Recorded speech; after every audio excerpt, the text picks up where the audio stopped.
13. I don't know what made me do it. I just couldn't stop myself. I watched Toby walk down the hall and into his classroom, and then I turned and went right back out the front door. I hurried up the sidewalk and ducked around the side of the school building. When the buses pulled away from the curb and all the kids had gone inside, I started running, and I didn't stop till I was way on up toward the highway. My backpack bounced against me as I hurried along the side of the road. I had to see Willie. I just had to. I turned down the gravel road that led to the old house. I kept my mind on what I had to do, see Willie, instead of what I had just done, hightailed it out of the school. When I got to the house, I took my backpack off and tossed it on the front porch. Then I pushed through the pricker bushes toward the back of the house. Just as I reached the corner, I heard something that made me stop in my tracks. Singing. Somebody was in the back of the house singing. I jumped into the bush and dug down, my heart pounding like nobody's business. The singing stopped. I held my breath. A man's voice called out, "Are you scared of me, or should I be scared of you?" I knelt in the damp earth and squeezed my eyes shut. My thoughts were jumping around between being scared and trying to figure out what to do. Maybe I could crawl through the thick bush and back out to the road. I pushed a branch aside and flinched when the sound of rustling leaves broke the silence. Willie let out a bark. "I ain't scared of a coward who won't even show his face," the man called out towards the bushes. I lifted my head the tiniest bit to peer through the leaves. A man was sitting on a log beside the back porch. I dug down.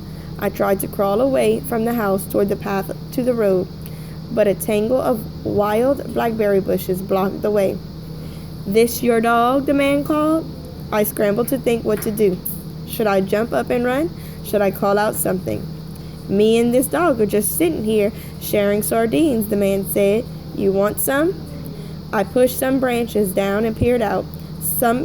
Sure enough, there was Willie, sitting on the bottom step of the porch, licking a paper plate. The man stood up and walked a few steps in my direction. I dug back down. "I reckon you and me must think alike," he called toward the bushes. "Never drop your gun to hug a grizzly bear, I always say." I crawled a few feet along the ground, trying to get a better view of the man.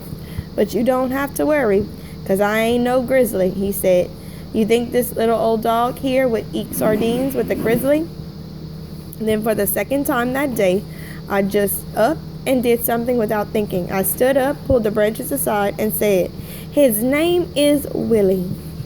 The man looked in my direction. "Well, now, I do declare," he said. "I sure am glad you ain't a grizzly, neither."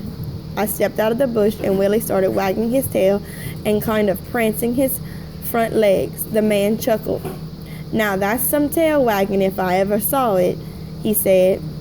Part of me was saying, "Georgina, stop what you're doing and get out of here."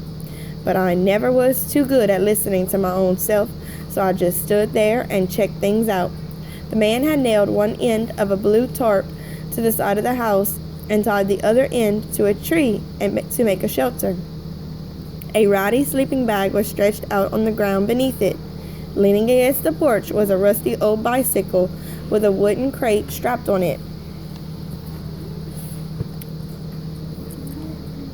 the back. An American flag dangled from the end of a long, skinny pole duct taped to the crate. The man gestured toward the bike. "Easy to park and don't need gas," he said. He grinned, and I caught a glimpse of a shiny gold tooth right in the front. When he gave Willie a pat on the head, I noticed he had 2 fingers missing. I'd never seen anybody with 2 fingers missing before. He must have seen me staring at his hand, 'cause he said, "Got in a tussle with a tractor engine one time." He wiggled his 3 fingers at me. "Tractor 1, he said. I blushed and looked away. "My name's Mookie," the man said, tipping his greasy baseball hat. "Mookie?" He grinned again. "Real name's Malcolm Greenbush, but my mama called me Mookie when I was just a little thing, and I've been Mookie ever since." "Oh, you got a name?" "Georgina," I said. "Georgina Hayes." He stuck out that three-finger hand of his for me to shake. I confess I didn't feel too good about shaking a three-fingered hand, but I did it anyways. I don't mean to go prying into your business, Miss Georgina, Mookie said, but how come you got your little dog all holed up here in this old house? Uh-oh, I hadn't been ready for that question. I had to think fast, because we got a new landlord, and he says we can't have a dog anymore. So my mama is looking for a new place where we can keep a dog, so I'm keeping him here till she finds one, I said. There, that sounded pretty good. Mookie's bushy eyebrows shot up. That's so? He said. Yes, sir. Well, I can tell you that dog was hungry enough to eat the south end of a northbound skunk. I looked at Willie. He sat on the step and pawed the air with one of his little paws. Then he yawned, curling up his little pink tongue. I sat beside him and pulled him onto my lap. I bring him stuff to eat every day, I said. That's so? Something about the way he said that's so made me squirm. Except today, I said. Today I forgot. Well, then it's a good thing I had them sardines. Mookie gathered up the paper plate and empty can and put them in a plastic grocery bag. Then he turned to me and said, Ain't it? I felt squirmy again. Yes, sir. Seems kind of shame to keep your little dog like that tied up all the time. I looked down at Willie and ran my hand along his back. You want to run a little bit, fella? I said. His head shot up off my lap and he whined. Mookie chuckled. I think that's a yes, he said. I untied the string leash from the back porch and Willie leaped off the steps, jumping up on me and yipping like crazy. I took him around to the gravel road and off we went. Willie looked like he was ready to bust wide open with pure joy of running. We raced up and down the road a few times till I finally collapsed right there in the dirt, gasping for breath. Willie sat beside me, panting. I don't know which he needed more, Mookie called from the side of the house. Them sardines or that run. I pulled Willie onto my lap and put my arm around him. He licked my face and then nudged me with his nose. Mookie strode out to the road where me and Willie were sitting. He sure is a smart little fella, he said. You had him long? Kind of. Guess it's pretty easy to love a dog like that. Mookie picked up a piece of gravel and hurled it into the trees. A loud thwack echoed through the woods. I bet you miss him a lot, he said. I mean, not having him at that apartment of yours. I nodded, stroking Willie's head and trying to keep my face from looking as squirmy as my insides were feeling. Mookie hurled another rock into the woods. I had me a dog when I was a boy, he said. What kind? Oh, just a little old half-breed, he said. Uglier than homemade soap. That dog was, and dumb. My daddy used to say he didn't have both oars in the water. He chuckled, but, Lord, me and him was closer than white on rice. He shook his head. I sure did love that dog. He reached down and scratched the top of Willie's head. Willie gave Mookie one of those doggy smiles of his. Dogs are just like family, ain't they? Mookie said.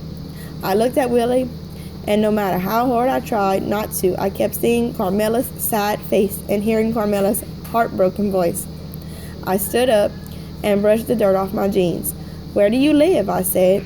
Yesterday, today, or next Thursday? Mookie grinned, making his gold tooth glitter in the sunlight. Well, yesterday, I guess. Over there. He jerked his head and kind of rolled his eyes. Over where? Over there, where I was. In a house? A house, he said real loud, like I was crazy to ask that. No. Then where? He opened his arms wide and said, out there. Outside. Outside? Mookie nodded. Yep. How come? 'Cause I don't have to paint the air or tar paper the sky or mop the ground. All I gotta do is breathe. That's stupid, I said. Mookie chuckled. I better go, I said, leading Willie up the path to the back of the house. Mookie followed along beside us, whistling. I took Willie up the back porch and tied his leash to the doorknob. How long are you staying here? I said. Not long, he said. I leave my feet in one place too long, they start growing roots. Oh. I gave Willie one last pat on the head. Then bye. I made my way down the rickety steps And thanks for the sardines. For Willie, I mean. Mookie tipped his hat. My pleasure. As I turned through the bushes toward the front of the house, I had an uneasy feeling. My worries seemed to be piling up, one on top of the other, like bricks on a wall. I waited in the car until it was time to go back to school and get Toby. All afternoon, I tried to concentrate on what I had to do next. I went over my How to Steal a Dog notes in my mind and thought about how good I'd done so far. I had done good, hadn't I? I mean, I'd found the perfect dog. I'd stolen him. I put him in a good place where he was safe. Now all I had to do was wait for Carmela to get the reward money. I bet by the time me and Toby got over to Carmela's, she'd have money, and then I could just move on to the last step in my dog stealing plan. Shoot, I bet me and Toby and Mama would be in our nice new apartment just about any day now.